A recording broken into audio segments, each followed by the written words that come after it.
Enrique Galón, asambleísta por PSC. Buen día, bienvenido a Contacto Directo.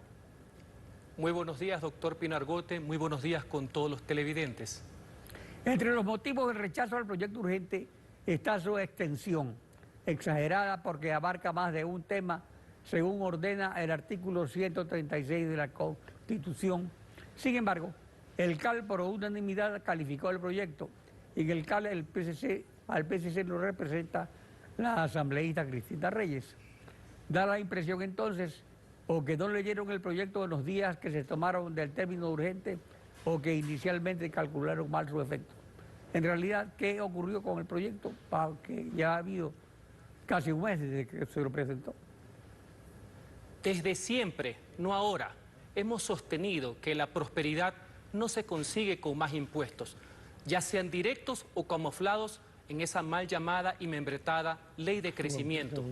El bienestar no se obtiene atropellando la ley en beneficio de unos pocos, eso sí, intocables, y en perjuicio de muchos. Al rechazar y negar ese proyecto de ley que era una colcha de retazos, lo que se ha hecho es proteger y librar a los ciudadanos y principalmente a los que menos tienen de un injusto castigo a su progreso y evidentemente a su futuro.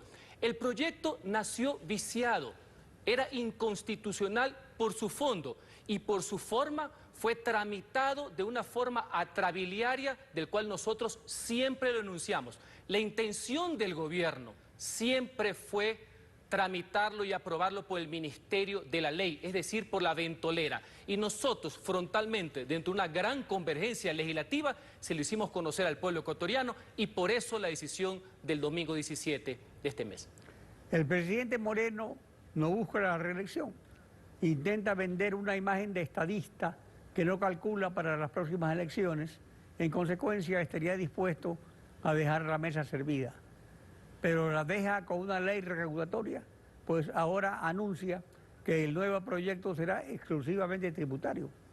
¿Cuánto pesa el tema tributario para el PSC?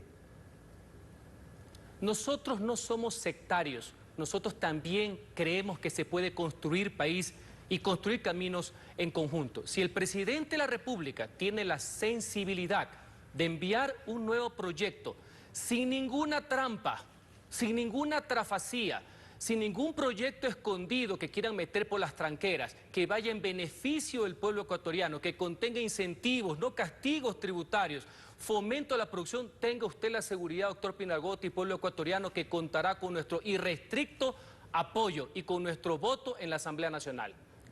¿Podría citar un ejemplo de alguna de las cosas o de los proyectos o de las cosas que estaban en el proyecto que tenía intereses ocultos o creados para algún grupo? Mire, si el nuevo proyecto recoge lo que sí generó consensos, no de ahora, de siempre, como es la eliminación del anticipo del impuesto a la renta, contará con el apoyo. Ya sabemos que hay una clara convergencia en ese sentido. Pero yo le pregunto, hago una reflexión, ¿de qué sirve anticipar el impuesto a la renta? Que era un castigo, porque renta pagada es renta ganada, evidentemente, si al mismo tiempo quisieron imponer un impuesto a las ventas, un impuesto al ingreso, camuflado y disfrazado como una contribución a 3 años que iba a ser trasladado a los que menos tienen, a los consumidores, y después de 3 años jamás iban a bajar los precios.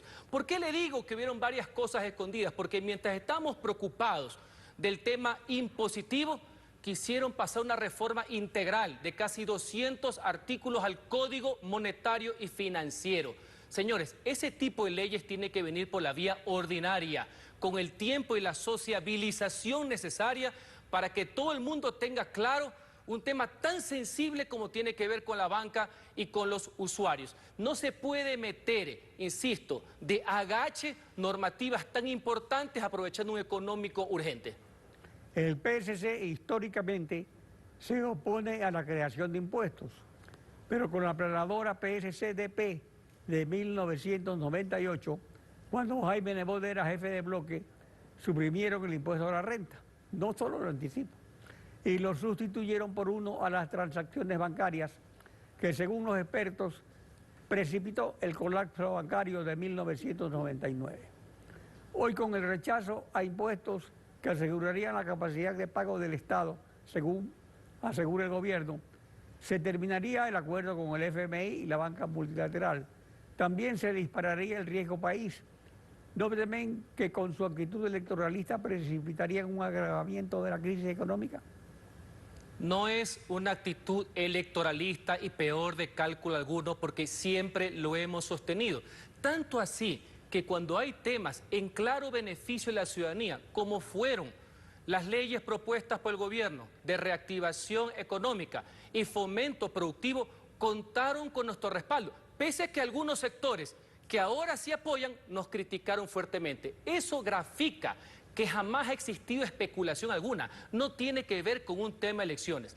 Qué bien que usted ha señalado completa la historia, porque la inclusión hace más de 20 años del impuesto del 1% fue en reemplazo y supresión del impuesto a la renta, no significa que hubo un nuevo impuesto. Y vincular eso solamente y aisladamente de la crisis bancaria, cuando ya lamentablemente malos banqueros ya se habían aprovechado de los recursos del pueblo ecuatoriano y por eso tienen que ser juzgados y sentenciados, y en algunos casos ya lo hicieron, es un tema bastante simplista, por decirlo menos. La crisis era muchísimo más profunda.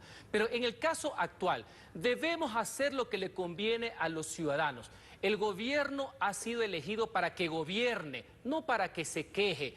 Para eso se necesita tener claridad en los conceptos de seguridad jurídica, confianza, evidentemente una eficiencia con solidaridad.